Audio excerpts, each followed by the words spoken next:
Hello everyone, welcome to another industry chat video, and this time it is with Kal, who is the first team analyst at Grimsby Town. So the reason I wanted to do this chat with Kal was basically because of his experiences, and I think they will be relatable to some of the viewers here. So Kal has done both academy and first team analysis, so it'd be interesting to see the differences that he's found between those two. He's also now a solo analyst, which I've spoke about in previous videos, in the fact that he is effectively the one guy within the club that is in charge of the analysis. So it'll be really interesting to see how he copes with that, how he copes with a smaller budget, shall we say, down the lower end of the leagues, and also all of the travel that's involved, going to all of these away games as a solo analyst. So lots of things to talk about. Another thing as well, Kal, I was actually unfortunate to lose his job at the start of the pandemic, so it'll be interesting to get his take on that, what happened there, and in terms of finding his way back into the industry. So without further ado, let's get into the chat with Kal, who is the Grimsby analyst. Hello, Kal. Welcome to the channel. How are you doing, mate? You okay? Yeah, thanks, Chris. Yourself? Yeah, not bad, not bad. I appreciate you jumping on, Kal. Appreciate your time. I know, which we will get into. I know you've got a lot on your plate in your current role. So yes, for you to jump on and have a chat with us is brilliant. So I did do a bit of an introduction before this, which others will have seen. So just to kind of get a little bit of background on you, Kal. So obviously you are now the first team analyst, or I suppose you're heading up the whole analysis at Grimsby Town in the National League. So just to kind of give a bit more of a background on what you do there, Kal, how you got there as well. So that's probably more than one question in one, but maybe, start with how you got to Grimsby in the first place, maybe. Yeah, so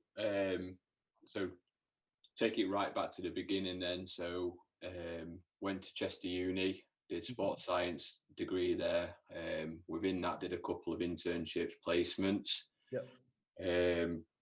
Did a variety of sports, so football, squash, taekwondo. Went to Port Vale, did a placement there in second year, I think it was, at uni. Over the course of the season, it was really basic, to be fair. It was a basic introduction to analysis. Then went on to another placement at GB Squash, which was really good. Then third year, that's where you chose like the more analysis module. Yep. Went on to a postgrad, did a master's in it, had an 8-month internship at GB Taekwondo. Then wanted to go into football, went to Opta as a football analyst, then on to Rochdale, then on to Barnsley, and on to Grimsby, where started March last year. Definitely more of a journeyman than I actually knew of, Kal, to be honest. So that's it's really interesting to hear that, because and some of the videos that I've got on my channel, I talk about in terms of, obviously, a lot of people that are watching this might be students and looking to get in. They might think, actually, I want to be an analyst. But I think there's a lot of different ways to get to a particular job. Obviously, you've just named there, obviously, squash, taekwondo. You did obviously football, you were the EIS. So you've had lots of different experiences.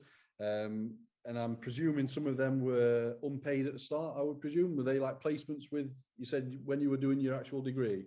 Yeah, so the ones at uni were volunteer, internships, placements, whatever you want to call it. Didn't get any paid. I think the one at Port Vale, I think there was a connection between the uni and the club where we got expenses for travel, because from Chester to Port Vale about an hour-ish, I think.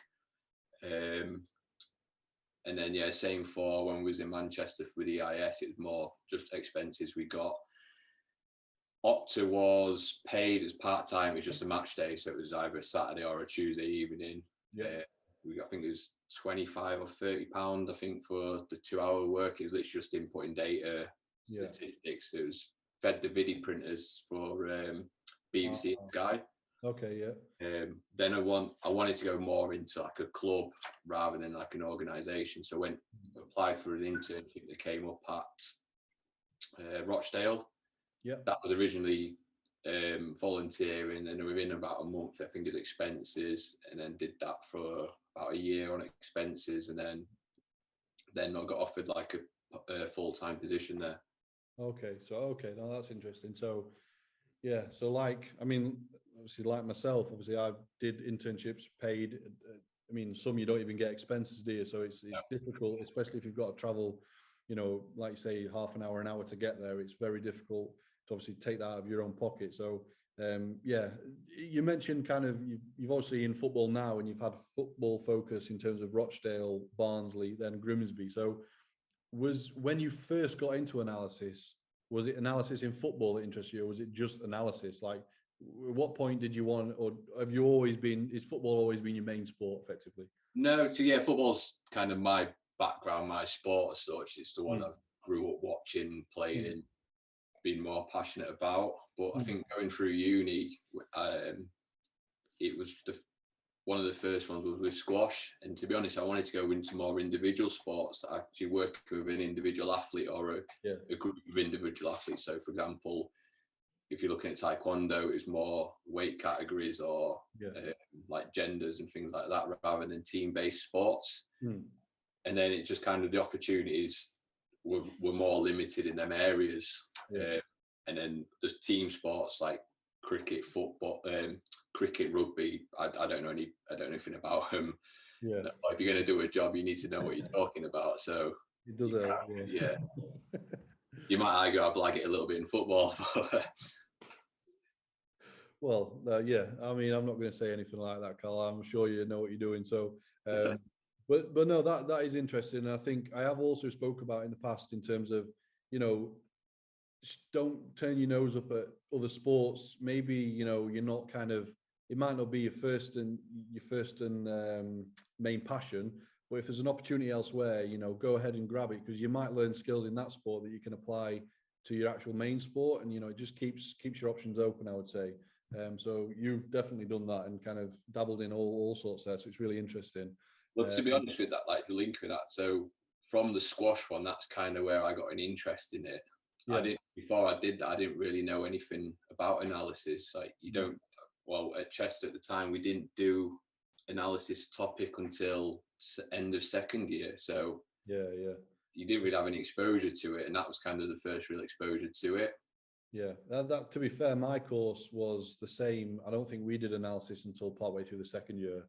And I think nowadays it's a lot different, where there's actually courses just for analysis, isn't there? Like there's, obviously it's a lot more popular than it was back then. So you're at Grimsby now. You are. I did introduce you as being a solo analyst. That's correct, isn't it? Are you kind of the only analyst at the club at the moment in terms of the first team? Yeah, it's just me. Then I've got a lad that helps out doing bits and pieces remotely, and then he comes in on match day as well. Yeah, perfect.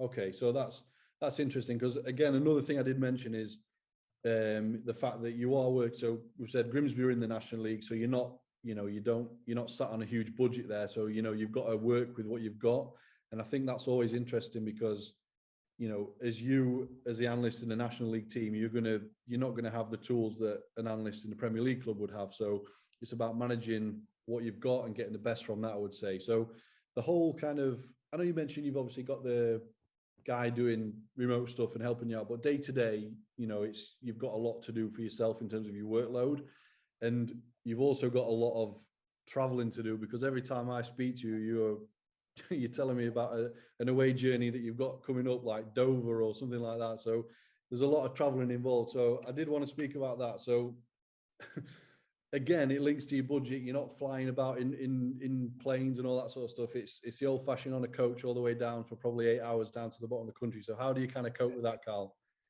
To be fair, it's not actually that bad. I know, like, we joke about it in terms of it's long trips and that, but I think it's more about managing the time. Like this coming week, actually, we play Saturday. We're at home tomorrow, and then we're away on Tuesday at Southend, and away the following Saturday at Yeovil. So half of the week we are going to be spent on a bus, essentially, travelling up and down. But we'll have time in hotels. We'll have time on the buses as well. Like, they're not uncomfortable, the buses. Like, we've got a table and like facilities on there. So it's about managing time, and then obviously making sure you're prepared that if you're traveling on a coach for 4 or 5 hours, that you've got all the footage that you need downloaded ready, so you can get on with it on the bus. And then, like, so Tuesday we're in a hotel all day, because we're traveling Monday night. Game won't kick off till 7:45, so we've got as many hours as we want. Really, it's essentially an office day, but just not at the office. That's fair enough.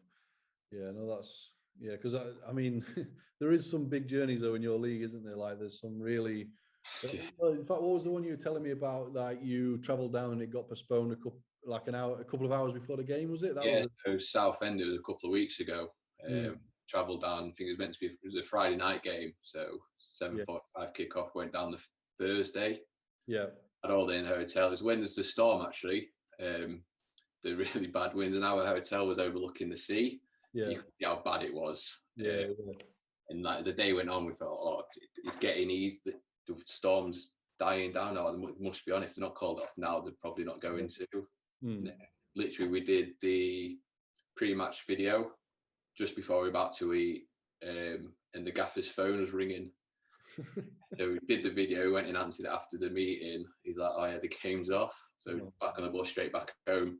Jesus. And obviously it's not just the time wasted in the hotel and traveling down. You've obviously put a lot of work in for that game to get the pre-match presentation done. You know, you've obviously scouted that team for the last couple of games, I would presume. So obviously all that is almost then wasted, and you've got to do it again when the games get replayed.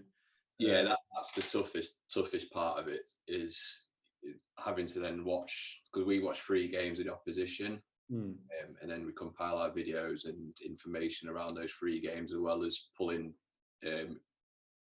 clips and other bits and pieces from like platforms. So this one, it's not been too bad because it's only 2 weeks ago, so some of the footage will still be quite relevant. But before Christmas, went to play Boreham Wood, and that was called off, and then it got rearranged about 2 months later. That was called off again. So watched 6 games of Boreham Wood, and we've not actually played them yet. So they're the worst ones. Yeah, no, definitely. I spend all week essentially behind a laptop, going through everything, making sure everything's right. The messages you want to show the lads are right. The messages you show the coaching staff are correct. And then it feels like a waste, and but it's part of the job. Like, you know, you're going to get games, especially at this level, called off for the weather anyway. So yeah, definitely. And I think like the whole congestion of like Saturday, Tuesday, it literally seems like every week is a double game week, isn't it? Like Saturday, Tuesday. So, you know, you play on the Saturday, you kind of do your stuff after that, and before you know it, you then travel into that game on, you know, for the Tuesday, you travel on the Monday. So there's no kind of rest, is there, between the games as the season's kind of in full swing. Especially when you mention obviously the long travel and stuff, and sitting on coaches and sitting in hotels, it can all kind of become one big blur of a season, and there's just like it's difficult to kind of keep track of where you are. So no, that is interesting, all fun and games, Carl. So you just kind of, in terms of when you joined Grimsby, because I remember you joined when they were bottom of League Two, weren't they? They were kind of in a rebuilding stage, because I think they've got new owners since, and they've obviously done some changes and stuff, haven't they, at the club? Yeah, so I joined beginning of March, so it was about a year ago this week actually. I started. They were bottom of League Two, and they're in the process of a takeover. So the takeover went through, I think, the last week of the season. It was already relegated at that point, but it was a bit of a weird one, to be fair, because we got relegated about 2 weeks before the end of the season. So obviously you had like the doom and gloom of that, but then it didn't seem as bad as what you'd expect, because there was a buzz around the new takeover, and all the fans were pleased. There's a new ownership as well, so it just felt a good place to be as well. Even though we'd just been, I know it sounds strange being relegated, but it didn't feel all doom and gloom. No, that because I remember you when I spoke to you at that point, and I think obviously you said you'd got the job, and then it was almost like, well, because I think obviously you weren't relegated when you'd got the job, but it was pretty much like it would have taken a miracle to kind of stay up at that stage, because then obviously the new manager came in at that time, so it was a rebuilding phase. So I'm sure you were kind of at that point thinking. So in fact, you moved there from Barnsley, didn't you? No. In fact, that's another question to talk about. You actually lost your job, didn't you, in terms of the pandemic? I got redundant. So that was wow. I forgot about that. So you were okay. Let's go back then. So you're at Barnsley, you're academy analyst. That kind of where I kind of first kind of got speaking to you, I suppose. So you were at Barnsley Academy Analyst. So did you have age groups there that you focused on? Were you doing the whole academy? Kind of how did that work? No, so I was brought in as an academy analyst. So there's somebody above me, you know, Jamie. Maybe, yeah. Yeah, so he was head of academy analysis. Yeah. I was brought in predominantly to look after or work alongside the under 18s. Yeah. Doing little bit and pieces throughout the week with like the younger age groups as well. Mm-hmm. And then that soon came. So I think the first team manager was Paul Heckingbottom, and then moved on, took everybody with him, and then Jamie stepped up after about 2 months of me being there. So then I was suddenly doing the 23s and kind of overseeing bits and pieces. Yeah. Until the end of the season, and then Jamie then came back down, and then started the new season back to the under 18s. Within 6 weeks, I was then split between the first team and under 18s. Yeah. So although I went as an under 18s on this, I don't think I actually did a full season, just predominantly with the 18, kind of like being pulled all over 23s, first team, 18s. Yeah. Yeah. And then obviously the pandemic came, and you know, games were stopped, clubs kind of panicked in terms of money coming in, they didn't have any. So you know, obviously you weren't the only one, as you know, other people did lose a job, and you were obviously unfortunate enough to be one of them. So when you lost your job, obviously that's terrible in any case, but you know, I bet you were probably thinking, you know, it's a hard industry to get in, and especially if you're trying to get back in after losing your job during a season, during a pandemic, you were probably a little bit worried, I would imagine. So yeah, I mean, in fact, tell us how you kind of were at that time, Kal, I suppose. Did you think you'd get back in, or did you? What were you?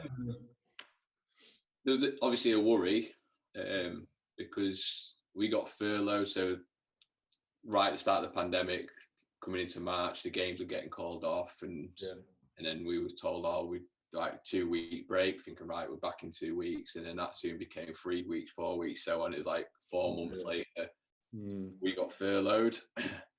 I came back in the September. I just moved into the house, like me and my partner. So we bought our first house, got the keys on the Friday. I remember the Monday I was meant to have a meeting about new equipment, and it soon transpired it was a meeting about making my position redundant. Wow. Okay. So that was panic in terms of thinking, wow, we just took on a mortgage. Yeah. 3 days ago we got the keys, and now just being made redundant. So that was instant panic, as you can imagine. Definitely. And then, well, they made my position redundant and not me. So they offered me part-time. Right. And then, so I said, well, can I have the information like hours, money, wage, etc. And it turned out to be a 0-hour contract. And I think it was about 30p above minimum wage they offered. Oh, okay. So yeah, and I just went, I'll take my redundancy, like without being arrogant. It kind of, you need to know your value. Yeah, definitely.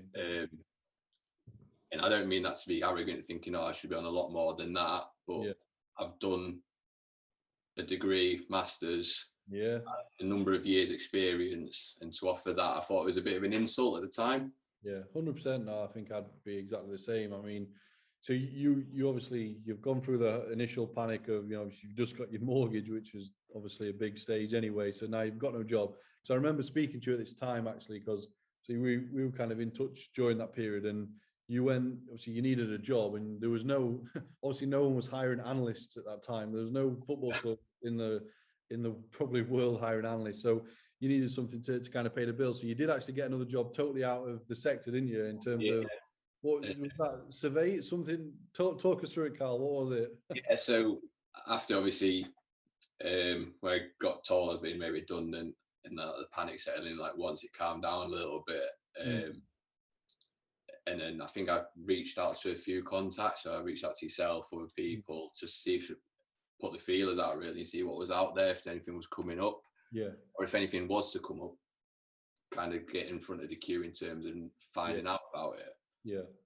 That soon became that everything had stopped, so nothing was nothing was coming out. All the clubs are making people redundant, or analysts being made redundant. And then obviously with that, you're thinking, well, when jobs do come available, it's going to be even harder now to get into it, because there's a frenzy, isn't there? There's all the people that are trying to get in. Got a lot of people with a lot of experience where, say, if a job come up elsewhere, you might only be going at people straight out of uni. You think, oh, well, the experience can get me ahead of them.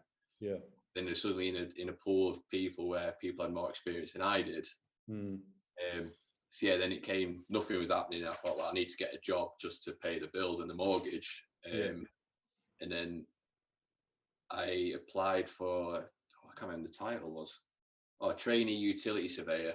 There you go. That's it. I remember that. Yeah.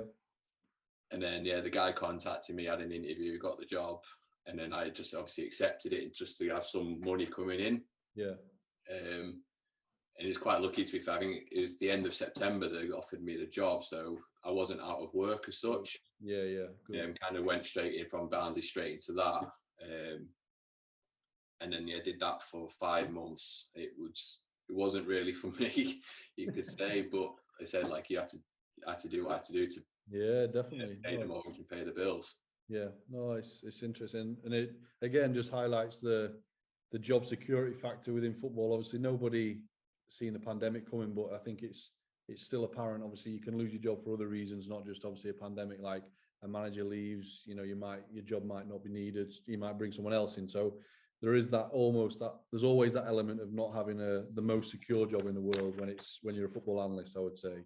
Well, I thought being within an academy, I thought the security would have been greater than what it would have been within a first. Like you said, obviously you're always subject to the manager being in charge, or somebody else comes in, bringing their own staff in. Where within the academy, you've got audit requirements where you have to have certain people in certain positions, certain qualifications. And then, like I said, obviously, they let other analysts at the club go. And I thought, well, didn't just like analyst. There was it like a sports science role gone and a medicine? Like there was something. Yeah, a lot of people went. The academy got hit quite hard there, to be fair. I think there's 2 or 3 coaches went, sports scientists went, analysts went. The academy did get hit quite bad. Well, that's because obviously Jamie went as well, and obviously Jamie's now old, and so he was another one at the mercy of the pandemic as well. So oh, that's interesting. So well, obviously glad you're kind of both in roles at the moment. So just in terms of like the Barnsley stuff, like I'm just curious to know what you think in terms of the differences between the academy and I know you didn't really focus heavily on academy because you said you were kind of pulled between the first team, the 18-23s. But in terms of like your opinion, what do you enjoy more? Do you like developing and working with younger players potentially, or do you prefer the first team? And what do you think the main differences are? I think I prefer the first team, to be fair. It feels like the result matters more. In terms of like your Saturday, it's more meaningful. Not to say obviously it's academy aren't results driven, but it's more player development driven. Rather than result driven. And I think kind of in the industry, you want to win. Like you have to have that drive, obviously, to go to work every day, and you want 3 points. You want you to be successful as part of a team as well. So I mean, I kind of felt the same. I've done similar. I've obviously done academy stuff and first team. I think some people are just passionate about developing people, and like that's kind of just a different way of looking at it, I would say. I mean, I too also prefer the first team stuff just because it kind of does mean a little bit more. There's a little bit more of a buzz when you're at a game and stuff. So I kind of agree where you're coming from there. I'm just looking. I've got some questions. That's why I'm looking. Go on. Sorry, I think the difference is probably like the intensity.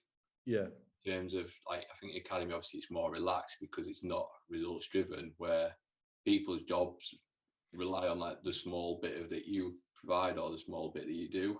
So obviously that can be quite, I wouldn't say stressful as such, because obviously you don't carry that burden, or it doesn't feel like you do. You just kind of go about your everyday work. The intensity of the games. I'd say that's about it. No, I agree. I definitely agree. So Again, I mentioned at the start, Cal, so a lot of people that might watch this maybe, they might be at university now and they're studying, or maybe they've just been introduced to the analysis module and they think, I kind of want to do that as a career. So we've gone over what you've done in terms of you've been all about different experiences there. I mean, do you have any advice? If you could give advice to someone that's, let's say, in the second year at uni and they want to be an analyst at a club, they want to do what you're doing, what kind of things would you say to them to kind of give them a little bit of a better chance? I think be proactive. Mm. I think you've got to go and look for opportunities. I don't think opportunities will come and find you. Yeah. Especially like in the environment, like the sporting environment. I think you've got to put yourself out there and do something different and make yourself aware that you're there. Yeah. And then with that, obviously, different opportunities will come. So for me, I would never have thought about going into squash or taekwondo. Kind of, you go looking for them, or you don't go looking for them, but you don't know what you stumble across. Yeah. For me, it was a great experience because, like I said, squash was the first kind of insight into analysis for me. Taekwondo was kind of working post 2012, like Olympic Games. So he was working like with the data sets from that. Yeah. And it was something different. And it was a different skill set as well. Because I remember like the Excel sheet that from Taekwondo is 26,000 cells long. I didn't know anything about Excel. So I was saying, oh my God, what do I do here? And then again, it's kind of from that, you look at, right, go onto YouTube. How can I break this data down? What can I do with this? Speak to other people in different disciplines, not necessarily just sports. So I went and spoke to, I think it was either a mathematician or statistician. I can't remember which one it was. Just said like, well, I've got this big data set. Yeah. What do I do with it? How do I break it down? How do I find key bits of information within that? Yeah. So again, like network, I suppose, comes in with that again, being proactive. And then also be prepared for hard work. Yeah, definitely. Yeah, it's not easy, and some of the times, like you said, going back to being an intern or a placement student, or a lot of the time you'd be doing something volunteering or for expenses alongside another job or through next to your studies. Don't just sack it off and go, oh, I can't be bothered that today, because you don't know where it's going to be. You don't know what that one reference might do for you. Because especially in football, everybody knows everybody, I think. So a lot of the coaches know a lot of the coaches. So if you apply for a job and they see you've worked at a certain club and they know somebody there, they're going to contact him and say, oh, this person was good, he's proactive, he came in when he didn't want to or when we needed him. Compared to them saying, oh, well, when he got tough, he didn't want to be, he was more about like going out with his mates. Or no, 100%. Like, I think you've been watching my videos, Carl. You've say a lot of good stuff there. I think not all students, but there's a lot of students that are naive and they don't really consider the fact that there's tens of thousands of people doing a sports science degree and an analysis module. So like, why are you going to get a job over these people? Like, you need to do more than just go to uni. You've got to be proactive, like you said. You've got to put yourself out there. You've got to network, and obviously the more people you network with, the more doors you're knocking on and opening potentially. And it can, you never know what it could lead to. It might not lead to something straight away, but 12 months down the line, that person that you networked with before, there could be some opportunity to work together, or he might lead you to something else. So I wholeheartedly agree with everything you've said there, Carl. So great advice.